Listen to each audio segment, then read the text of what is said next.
The night you choose to save a stranger may become the morning that changes your entire life. I never believed ordinary people stumbled into extraordinary destinies. My world was measured by sunrise over endless Montana fields, the smell of fresh hay drifting through cool morning air, and the steady rhythm of hard work that never asked for applause. Our family farm sat miles away from the nearest town, surrounded by rolling pastures, weathered fences, and open skies that seemed to stretch forever. Most evenings ended quietly. I fed the horses, checked the old red barn, collected eggs before sunset, and watched the mountains disappear beneath fading light. Nothing dramatic ever happened there. That was exactly why I loved it. The weather forecast warned that a powerful storm would arrive before midnight, so I hurried to secure the equipment scattered around the property. Thick gray clouds rolled across the horizon while fierce winds bent the tall grass until it looked like waves moving across a green ocean. Rain began as a gentle whisper before transforming into a relentless curtain that blurred everything beyond a few yards. I was driving the old pickup truck toward the western pasture to make one final inspection when my headlights swept across something lying beside the broken fence. At first I thought it was a fallen tree branch.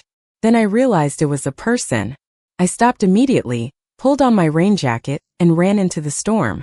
The man lay unconscious against the soaked grass, his dark coat drenched by the freezing rain. His breathing was slow but steady. There was no wallet visible, no phone within reach, and no vehicle anywhere nearby. Lightning illuminated the empty road stretching into darkness. Whoever he was completely alone. I knelt beside him and gently called out, hoping for any response. Nothing. For one brief moment I hesitated. Bringing an unknown stranger home was not something anyone would recommend, especially in such terrible weather. But leaving him, there was something I simply could not do. My father had always said that character was revealed when nobody else was watching. That lesson echoed louder than the storm around me. With considerable effort, I helped him into the passenger seat of the truck and drove carefully back toward the farmhouse. My grandmother met me at the front porch, her eyes widening as she saw the unfamiliar man leaning against my shoulder. She asked no unnecessary questions. She simply opened the door wider and helped prepare the guest room near the kitchen fireplace. We changed his soaked clothes into clean flannel work shirts and covered him with thick blankets while warm firelight danced across the wooden walls. A local physician arrived despite the storm, examined the stranger carefully, and assured us he only needed rest, warmth, and time. Before leaving, the doctor smiled gently at me. "You probably saved him from spending the entire night out there." I sat quietly beside the fireplace long after everyone else had gone to bed, listening to rain strike the windows while the stranger slept peacefully. His face looked calm despite whatever burden had brought him to our lonely stretch of countryside. He carried himself differently even in sleep, as though years of responsibility had taught him never to relax completely. Just before dawn, his eyes slowly opened. For a few silent seconds he simply looked around the unfamiliar room before meeting my gaze. There was confusion first, then quiet understanding, and finally something I could not quite recognize. Gratitude, perhaps. He tried to sit up, but I gently encouraged him to rest. He studied me carefully before speaking in a calm, steady voice that carried unusual confidence despite his exhaustion. "You did not know who I was," he said softly. I smiled and handed him a cup of warm tea. "I still do not." He accepted the cup without looking away. Outside, the storm had finally begun to pass. Inside, neither of us realized that a single act of kindness on an isolated Montana farm had just connected two lives that destiny had been quietly guiding toward each other all along. The stranger remained at our farmhouse for 3 quiet days while the storm clouds slowly gave way to bright Montana skies. Life on a farm never paused for unexpected visitors, so each morning began before sunrise exactly as it always had. Fed the horses while cool mist hovered above the fields, collected fresh eggs from the chicken coop, repaired sections of the old wooden fence damaged by the storm, and checked the irrigation lines before breakfast. Every time I returned to the house, I found the stranger sitting near the kitchen window with a cup of coffee, silently watching the peaceful routine unfolding outside. He rarely spoke unless spoken to first, yet he noticed everything. On the second morning, he surprised my grandmother by carrying heavy firewood into the house before she even asked for help. Later he quietly repaired the loose hinge on the barn door using nothing more than a screwdriver he found in the workshop. There was an effortless confidence in everything he did. Not the confidence of someone trying to impress others, but of someone accustomed to solving problems without expecting recognition. My grandmother smiled as she watched him stack the last bundle of wood beside the fireplace. "Your parents raised you well," she said warmly. He paused for a moment before answering. "Someone did." It was the only hint he offered about his past. I respected the silence that followed because I understood there were stories people could only tell when they were ready. During dinner that evening we gathered around the old oak table that had belonged to my grandfather for decades. Homemade vegetable soup, fresh bread, roasted chicken, and sweet corn filled the room with comforting aromas. The stranger thanked my grandmother for every meal with quiet sincerity, never rushing through conversation or pretending to be someone he was not. Yet even while sharing an ordinary family dinner, he occasionally looked toward the front windows as though listening for something beyond the wind moving through the trees. It was not fear I saw in his eyes. It was habit, the kind of awareness developed by someone who had carried responsibility for a very long time. On the third afternoon we walked together through the northern pasture where the storm had broken several fence posts. He insisted on helping me replace them despite my repeated reminders that he should still be resting. We worked side by side beneath a brilliant blue sky while distant mountains framed the horizon. The peaceful silence between us felt surprisingly comfortable. "You never asked my name," he finally said as we secured the last wooden post. I smiled without looking up from my work. "I figured you would tell me when you wanted to." He studied me quietly before extending his hand. "Dominic." I shook it gently. "Abigail." For the first time since arriving at the farm, he smiled without reservation. It transformed his entire expression, softening the seriousness that usually rested behind his eyes. "Thank you, Abigail," he said. "Most people would have driven past that fence during the storm." I looked across the open fields where sunlight danced across the tall grass. Maybe, but I was not raised to measure a person's worth before offering help. He remained silent for several seconds, almost as though those words meant more to him than I realized. Early the next morning I woke before dawn and noticed the guest room door standing open. The neatly folded blankets rested on the bed exactly as my grandmother had left them. The room was empty. For one brief moment disappointment settled unexpectedly inside me. I stepped onto the front porch just as the first rays of sunlight touched the fields. Resting on the wooden railing was a handwritten note tucked beneath a small carved wooden horse made from polished maple. The note contained only one sentence written in careful handwriting. "One day I will repay a kindness that can never truly be measured." There was no last name, no address, no explanation, only a promise carried away by the cool Montana morning. I held the little wooden horse in my hand while watching the empty dirt road disappear toward the distant hills, never imagining that months later those simple words would lead me into a world so completely different from the quiet life I believed would always be enough. The seasons changed quietly after Dominic disappeared from the farm, just as they always had in Montana. Autumn fields slowly surrendered to winter snow, and winter eventually welcomed the first signs of spring. My life returned to familiar routines measured by sunrise, hard work, and evenings spent on the front porch with my grandmother watching the horizon glow beneath endless skies. Yet every now and then, usually during the quietest moments of the day, I caught myself looking toward the old dirt road where he had vanished. I always laughed at my own imagination afterward.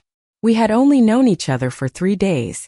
3 days should not have been enough to leave an empty space inside an ordinary life. Still, the small carved wooden horse remained on the kitchen windowsill beside a potted lavender plant, catching the morning sunlight every day. My grandmother noticed me looking at it more than once. "Some people arrive for a reason," she said one evening while shelling fresh peas at the kitchen table. "Whether they stay or leave is not always the important part." I smiled without answering because I was not entirely sure what I felt. It was not romance. It was curiosity mixed with quiet respect for a man who had carried himself with unusual kindness despite whatever burdens followed him. Unknown to me, hundreds of miles away, Dominic had returned to a world that looked nothing like our peaceful farm. Towering buildings replaced open fields. Black luxury vehicles moved through crowded city streets while meetings filled every hour of every day. Men and women in tailored suits waited outside conference rooms, studying financial reports and international investment proposals. Yet despite the demands surrounding him, one simple memory refused to leave his mind. A farmhouse surrounded by golden fields. Fresh bread cooling beside an open kitchen window. An elderly woman laughing while pouring coffee. A young farm girl who had never once asked whether helping a stranger was worth the risk. One afternoon Dominic stood alone inside his office overlooking the skyline, holding the carved wooden horse's matching twin that he had kept since childhood. His closest advisor quietly entered carrying several business documents before stopping when he noticed the small carving resting in Dominic's hand. "You have not looked at that in years," the advisor observed gently. Dominic smiled faintly. "Someone reminded me why I kept it." He walked toward the large windows where sunlight reflected across rows of glass towers. "Find out whether the Turner family farm needs anything." The advisor looked surprised. "Without revealing who you are." Dominic nodded immediately. "Especially without revealing who I am." During the following weeks, unexpected blessings quietly arrived at our farm. A local agricultural foundation approved a grant that allowed us to replace aging irrigation equipment we had postponed repairing for years.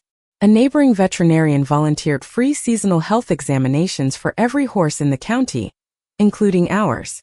The rural elementary school received brand new science equipment through an anonymous donation that benefited dozens of local families. Nobody connected those generous acts to the stranger who had once recovered inside our guest room. Least of all me. I simply believed good fortune had finally found our little community. Late one Saturday afternoon I drove into town to deliver fresh vegetables and homemade preserves to the weekly farmers market. The town square buzzed with friendly conversations, children chasing one another near the old courthouse, and local musicians performing beneath colorful banners celebrating the annual spring festival. Everything felt comfortingly familiar until I noticed several strangers standing quietly near expensive black vehicles parked along the opposite side of the street. They were not tourists. Their posture, clothing, and careful attention to everything around them suggested they were waiting for someone important. Curious whispers spread through the crowd as more luxury vehicles slowly entered the square. The mayor hurried toward the courthouse steps while local business owners gathered nearby, wondering what could possibly bring such distinguished visitors to our forgotten little town.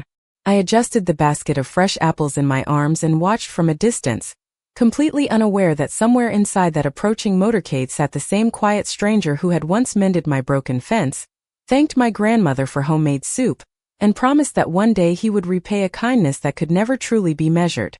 The entire town seemed to pause as the line of polished black vehicles rolled slowly toward the courthouse beneath clear Montana skies. Conversations faded into curious whispers. Farmers removed their hats.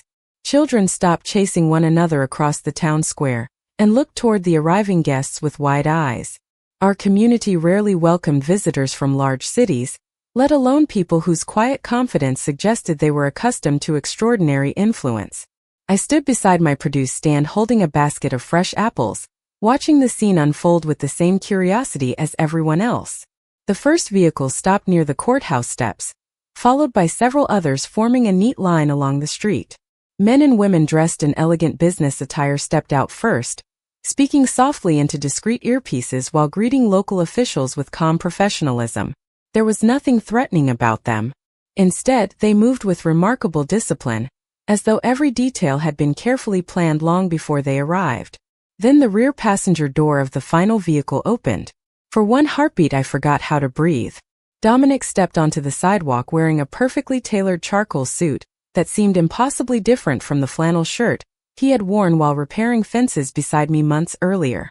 Yet despite the change in clothing, his steady blue eyes remained exactly the same. Calm, observant, thoughtful. He looked toward the gathered crowd with quiet respect before his gaze slowly found mine across the town square. Recognition appeared instantly on both our faces. His expression softened into the same genuine smile I remembered from that sunny afternoon in the pasture. Mine probably reflected complete disbelief. Before anyone else could approach him, Dominic walked directly across the street toward my produce stand. Every conversation around us became strangely quiet. My grandmother, who had been arranging jars of homemade preserves nearby, looked from Dominic to me with growing curiosity. He stopped a few feet away and smiled warmly. "Good morning, Abigail." His voice carried the same calm kindness I remembered from our farmhouse kitchen. Laughed softly, still trying to understand what I was seeing. "You disappeared without telling me where you were going." He lowered his head slightly in an almost apologetic gesture.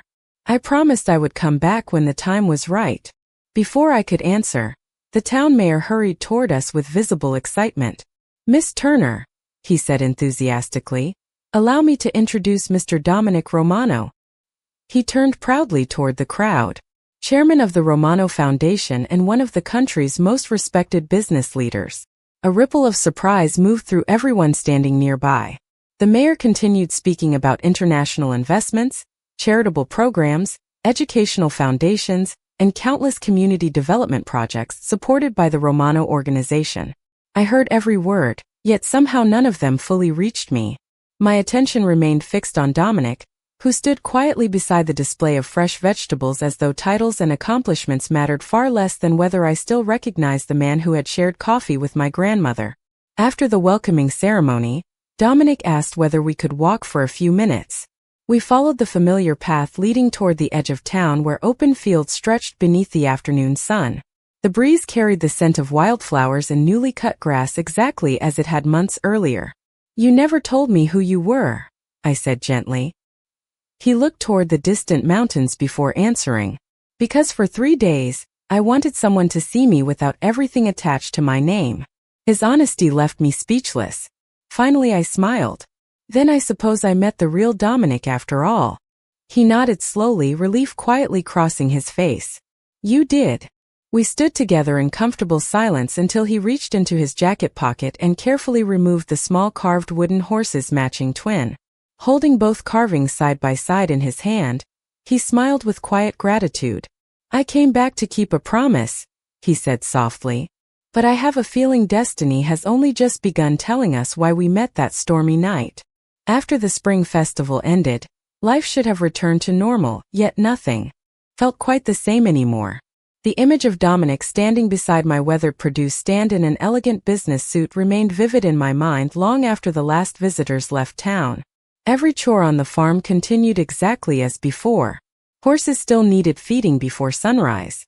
Crops still demanded careful attention beneath the warming Montana sun. The old tractor still protested every cold morning before finally starting. But now every familiar task carried the quiet memory of a man who somehow belonged to two completely different worlds. A week later, a handwritten envelope arrived in our mailbox bearing no company logo, only my name written in careful script. Inside was an invitation asking my grandmother and me to attend the opening of a new agricultural education center funded by the Romano Foundation less than 50 miles from our farm. Transportation would be provided if we wished to attend. My grandmother smiled knowingly as she folded the invitation. "Some promises grow larger than the people who make them," she said gently. On the morning of the ceremony, a simple black SUV arrived exactly on time.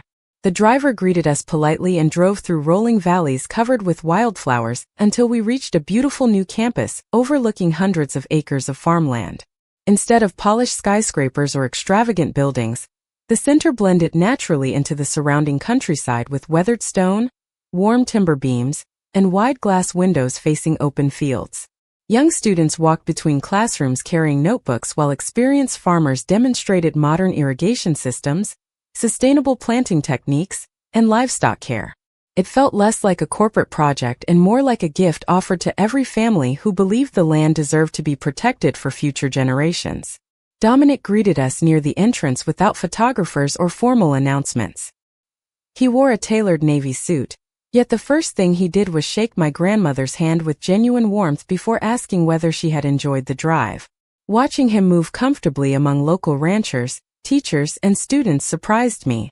Every conversation felt natural. He remembered names, listened carefully, and never rushed anyone who wanted to thank him. During the tour, he explained that his foundation had quietly invested in rural education for years, because strong communities always began with families who cared for one another. Cities often receive the headlines, he said as we walked beside demonstration gardens blooming with spring vegetables. But places like this feed the entire country. His respect for ordinary people sounded sincere because it came without rehearsed speeches or unnecessary attention. Later that afternoon he invited me to walk through a nearby orchard where apple trees stretched beneath bright blue skies. Gentle breezes carried the scent of blossoms, while bees drifted lazily between flowering branches. "There is something I never told you," Dominic said quietly. I looked at him with patient curiosity. "The morning I left your farm, I expected to forget everything once I returned to work." He smiled faintly before continuing. "Instead, I found myself comparing every boardroom, every meeting, and every decision to 3 peaceful days in a farmhouse where nobody cared about titles." I laughed softly. "You repaired more fences than business deals while you were there." "Exactly," he replied. "For the first time in years, people expected nothing from me except honesty." We reached the end of the orchard where a wooden bench overlooked endless green fields disappearing toward distant mountains. Neither of us hurried to speak. The silence felt comfortable because it carried understanding rather than uncertainty. Finally, I asked the question that had quietly stayed with me ever since he returned to town. "The mayor introduced you as one of the most respected business leaders in the country." Dominic nodded. "That is true." I looked toward the horizon before asking gently, "But there was something else people whispered after you left." His calm expression grew thoughtful. He did not avoid my eyes. He simply answered with complete honesty. "There are many stories told about my family, Abigail. Some are true. Some are exaggerated. When the time is right, I will tell you everything myself because you deserve the truth from me before you ever hear it from someone else." The drive home from the Agricultural Education Center felt quieter than usual. My grandmother rested comfortably beside me while endless Montana fields rolled past the windows beneath the warm glow of late afternoon sunlight. Neither of us spoke for several miles because we were both thinking about the same man. Dominic had arrived in our lives as a stranger caught in a storm, disappeared without asking for anything in return, and somehow returned carrying a world far larger than either of us had imagined. Yet despite everything I had learned about him, the memory that stayed with me most was not the elegant suit or the line of black vehicles. It was the man carrying firewood into our farmhouse before sunrise without believing anyone would ever notice. A few days later, I drove into town to buy livestock supplies and stopped at the small cafe beside the hardware store. The familiar place buzzed with quiet conversations until I noticed several newspaper headlines spread across the front counter. One business magazine displayed Dominic's photograph beside an article celebrating the expansion of the Romano Foundation. Another publication mentioned the Romano family, while describing them as one of the most influential private organizations in the country. Then I noticed a different headline printed in much smaller letters near the bottom of the page. Some media outlets referred to Dominic as the mysterious king of an old criminal empire that had transformed over generations into a vast network of legitimate international businesses. The article admitted that many stories surrounding the family could never be independently verified, leaving fact and rumor tangled together. I read every line twice before quietly folding the newspaper. The words unsettled me, not because they proved anything, but because they raised questions I could not answer alone. That evening Dominic called for the first time since the ceremony. His voice remained calm, almost as though he already knew what I had read. "I think it is time we had the conversation I promised you," he said gently. 2 days later, a small private aircraft carried me from Montana to New York for the first time in my life. Dominic had insisted there would be no public events, no formal meetings, and no unnecessary attention. He simply wanted me to see his world with my own eyes before deciding what to believe. As the airplane descended, the Manhattan skyline stretched beneath the afternoon sun like something from another lifetime. Towering buildings replaced open pastures. Rivers reflected silver light between endless rows of glass and steel. Dominic greeted me personally at a quiet private terminal instead of sending assistants. He smiled exactly the way he had beside the apple orchard, making the unfamiliar city feel a little less overwhelming. We drove through Manhattan until we reached an elegant headquarters overlooking the Hudson River. The building was impressive without feeling extravagant. Inside, employees greeted Dominic with sincere respect. Some thanked him for approving scholarships. Others discuss community housing projects, hospital donations, and educational programs supported by the Romano Foundation. Everywhere I looked, I found ordinary people working with remarkable professionalism, rather than the frightening world suggested by dramatic headlines. Dominic noticed my quiet observations but never interrupted them. Finally, he led me onto a rooftop terrace overlooking the city as evening settled across the skyline. The wind carried the distant sounds of traffic while golden light reflected across the river below. He rested both hands against the stone railing before speaking. "You deserve the truth," he said quietly. "People call me many things. Businessman, philanthropist, leader. Some still call me a Mafia King because that title survived long after the world around it changed." He turned toward me with complete honesty in his eyes. "I cannot erase my family's history, Abigail, but I can choose what kind of future I build with the responsibility I inherited." I looked across the glowing city before meeting his steady gaze once again. For the first time since that stormy night on the farm, I realized the greatest mystery had never been who Dominic Romano was. The real question was whether I had the courage to see the man standing before me instead of the stories the world had chosen to tell about him. The following morning I woke before sunrise in a quiet guest suite overlooking the Hudson River. For the first time in my life, the sounds outside my window were not horses moving across open pastures or birds greeting the dawn above endless fields. Instead, I heard ferries gliding across the water, distant traffic slowly filling the streets, and the gentle hum of a city preparing for another busy day. Yet despite the unfamiliar surroundings, the same small carved wooden horse rested on the bedside table exactly where I had placed it the night before. Somehow that tiny piece of polished maple made New York feel a little closer to Montana. Dominic met me in the lobby carrying 2 cups of fresh coffee. "I thought we could skip meetings today," he said with an easy smile. "There is somewhere I want to show you." We drove away from the financial district and crossed into neighborhoods very different from the towering skyline that most visitors imagine when they thought about New York. Our first stop was a children's community center renovated by the Romano Foundation. Bright murals covered the walls while teachers welcomed families arriving with young students eager to begin their summer programs. Dominic greeted every employee by name, stopping to ask children about school projects and congratulating volunteers who had organized weekend reading classes. There were no photographers following him and no reporters waiting outside. Everything happened quietly because no one there expected publicity. They simply expected him. As we continued through the city, I visited affordable housing developments, neighborhood health clinics, vocational training centers, and scholarship offices supported by the foundation.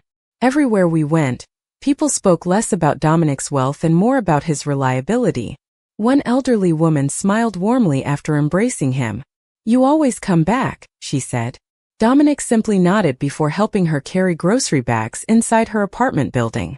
Watching those moments slowly reshaped everything I had assumed after reading sensational newspaper headlines. Influence could certainly be used for selfish reasons, but it could also become a quiet promise kept every single day. Late that afternoon we escaped the city traffic and drove north toward a peaceful horse rescue ranch operated through one of the foundation's agricultural partnerships. Rolling green hills replaced crowded streets while fresh country air drifted through open windows. The ranch reminded me of home in ways I had not expected. Weathered barns stood beneath wide blue skies. Horses grazed peacefully behind white wooden fences. Volunteers brushed rescued animals with remarkable patience and kindness. Dominic leaned comfortably against a fence watching a young volunteer calm a frightened mare. "This place has become one of my favorite projects," he admitted softly. "Every animal here was given another chance. I suppose I understand that feeling." I turned toward him. "You speak as though you still believe you need to earn forgiveness." His thoughtful expression lingered on the horses before he answered. "Not forgiveness. Trust. They are different things." His words settled quietly between us because I knew exactly what he meant. Forgiveness could sometimes be offered in a single moment. Trust was built through countless ordinary choices repeated over time. As the sun began setting across the hills, we walked slowly toward a wooden bridge crossing a narrow stream. Golden light reflected across the water while gentle breezes carried the scent of fresh grass and pine trees. Dominic rested his hands on the bridge railing before speaking again. There is one part of my life I have not shown you, he said calmly. Not because I wanted to hide it, but because I wanted you to know the man before you judged the title. I looked at him with quiet understanding. I already know the man who repaired my barn door and thanked my grandmother for homemade soup. He smiled, though a trace of sadness remained in his eyes. Then perhaps you are the only person who ever met Dominic before meeting Romano. Just then his phone vibrated softly. He glanced at the screen, and for the first time since I had arrived in New York, the peaceful expression on his face became noticeably more serious. He slipped the phone back into his pocket and looked toward the fading horizon. There are people who are not happy that I have chosen this path, he said quietly. Soon you may hear stories about me that sound convincing. I held his gaze without hesitation. Then I will listen to the person standing in front of me before I believe anyone speaking from far away. For several silent seconds, neither of us looked away, and I realized that sometimes the strongest protection another human being can offer is not standing in front of someone during danger, but standing beside them when the world begins questioning who they truly are. The morning after our visit to the horse rescue ranch, I expected Dominic to return to his endless meetings while I quietly prepared to fly back to Montana. Instead, he invited me to breakfast on the rooftop garden above the Foundation headquarters. The city stretched endlessly beneath a pale blue sky while early sunlight reflected across the Hudson River. Fresh bread, seasonal fruit, and locally grown honey rested on a simple wooden table surrounded by flowering planters. The setting felt surprisingly peaceful, almost as though someone had carved a small piece of countryside into the heart of Manhattan. Dominic poured coffee before looking toward the skyline with thoughtful eyes. When I was younger, I believed success meant building the tallest towers, he admitted quietly. Now I measure success by how many people sleep peacefully because of decisions I make. His words lingered with me long after breakfast ended. Throughout the day I accompanied him to several meetings, expecting complicated negotiations and endless discussions about profit. Instead, I watched him approve additional funding for rural hospitals, expand scholarship opportunities for agricultural students, and authorize new disaster relief programs for farming communities affected by severe weather. Every decision reflected the same values I had witnessed months earlier inside our farmhouse. The titles surrounding Dominic might have changed, but the man himself had not. Late that afternoon we received an unexpected call from the director of the Agricultural Education Center back in Montana. A prolonged drought had placed several neighboring family farms under tremendous financial pressure. Water supplies had become increasingly limited, and many small producers feared they would lose another growing season without immediate assistance.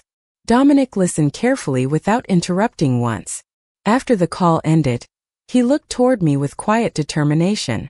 "We are going home," he said simply. The following morning we landed on a small regional airfield beneath bright summer skies. Instead of arriving with an oversized public ceremony, Dominic requested only a modest convoy and instructed his team to keep the visit focused entirely on the farming community. Together we traveled from one family property to another, listening far more than speaking. Elderly ranchers explained decades of changing weather patterns. Young couples described the challenge of keeping family farms alive while raising children. Local agricultural experts outlined practical solutions involving irrigation upgrades, water conservation systems, and sustainable crop management. Dominic took notes personally throughout every conversation. He asked thoughtful questions, encouraged local leadership, and promised that every decision would be developed with the community instead of for the community. Watching him earned even greater respect than anything I had witnessed in New York because here nobody cared about international headlines. Farmers judged people by whether they kept their word. Several days later construction began on a modern water management project funded through the Romano Foundation and coordinated alongside local authorities, agricultural specialists, and community leaders. Hope quietly returned as new equipment arrived across neighboring farms. One evening my grandmother stood beside the old pasture watching workers install updated irrigation lines that many families had believed impossible only weeks earlier. She smiled gently before looking toward Dominic, who was speaking with local volunteers beneath the fading sunlight. "Power reveals character," she whispered. "Some people use it to make themselves larger. Others use it to lift everyone around them. As the final rays of daylight settled across the fields, Dominic and I walked slowly beside the repaired fence where our story had first begun. Summer wildflowers swayed gently in the evening breeze while horses grazed peacefully nearby. "Everything changed because you stopped your truck during one storm," Dominic said softly. I shook my head with a quiet smile. "No. Everything changed because you never forgot an act of kindness." He looked across the golden fields before answering. "Kindness is easy to remember when it saves your life." Before I could respond, one of his trusted advisors approached respectfully with a sealed envelope marked confidential. Dominic read the contents in silence, and although his expression remained calm, I noticed the thoughtful seriousness returning to his eyes. He folded the letter carefully before placing it inside his jacket. "Some members of my extended family disagree with the direction I have chosen," he admitted honestly. "They believe compassion makes a leader vulnerable." I looked at the peaceful farmland stretching beyond the horizon, and then back at the man standing beside me. "Then perhaps they have never understood where real strength begins." Dominic smiled quietly, but neither of us realized that the greatest test of those words had not yet arrived. Nearly a year passed before I fully understood that the greatest changes rarely arrived with loud announcements.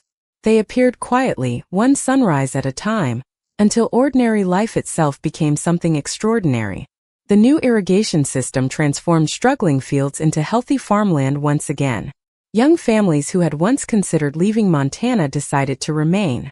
The Agricultural Education Center welcomed its first graduating class, and several students returned home determined to improve the very communities that had raised them. Every improvement carried countless hands behind it, yet everyone in town understood that one decision had made the rest possible. Someone with influence had chosen to invest in hope instead of headlines. Dominic continued traveling between New York and Montana whenever his responsibilities allowed. Sometimes he arrived wearing an elegant business suit after stepping off a private aircraft. Other times he appeared in worn denim and work boots before sunrise, helping repair fences or feeding horses without drawing attention to himself. My grandmother often laughed softly whenever she watched him carry hay bales across the pasture. "He looks happier here than anywhere else," she whispered one cool autumn morning. I smiled because I had quietly reached the same conclusion. The titles surrounding Dominic never disappeared. Newspapers still called him a legendary business leader. Television commentators still repeated stories about his family's mysterious past. Some continued using the old nickname that had followed generations of Romanos. Yet those labels slowly lost their importance every time I watched him sit at our kitchen table sharing homemade pie, listening patiently to neighbors discuss harvest forecasts, or reading children's essays during scholarship ceremonies at the Agricultural Center. One crisp October afternoon, Dominic invited the entire farming community to the completed education campus for a harvest celebration. Families gathered beneath strings of warm lights while local musicians filled the evening with familiar country songs. Children laughed as they explored demonstration gardens overflowing with pumpkins, apples, and autumn vegetables. Elderly ranchers exchanged stories beside glowing fire pits, while volunteers served homemade food prepared from local farms. Standing among those smiling faces, I realized this was the future Dominic had chosen to build. Not through fear, not through reputation, but through quiet consistency repeated every single day. As the celebration slowly came to an end, Dominic asked me to walk with him toward the hill overlooking the valley. The sky glowed with shades of orange and deep blue while the final sunlight rested gently across endless fields ready for harvest. We stopped beside an old oak tree where the breeze carried the familiar scent of fresh earth and distant pine forests. Dominic reached into his jacket and removed the two carved wooden horses that had quietly connected our lives from the beginning. He placed them together in my hands before speaking. "One belonged to me long before I met you," he said softly. "The other belonged to the woman who reminded me what kind of man I wanted to become." I looked at the polished carvings resting side by side, remembering the frightened stranger I had found beside a broken fence during a storm. "You always believed I saved your life," I whispered. He smiled with quiet gratitude before gently shaking his head. "You did save my life that night, but that was never the greatest gift you gave me." His voice grew softer as evening settled across the valley.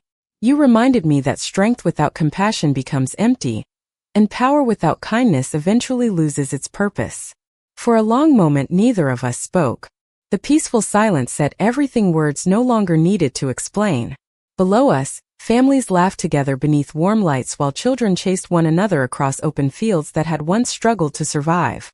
The farm where our story began remained exactly as it always had, yet somehow it had changed two lives forever. Looking across the Golden Valley, I finally understood that destiny had not brought a powerful man to my doorstep, so I could discover who he was. It had brought an ordinary act of kindness into the life of someone searching for a reason to believe that goodness still existed. If there is one lesson I will carry for the rest of my life, it is this. A crown may earn the world's attention. Wealth may command the world's respect. But the quiet decision to help a stranger without expecting anything in return will always remain the greatest kind of power a human heart can ever possess.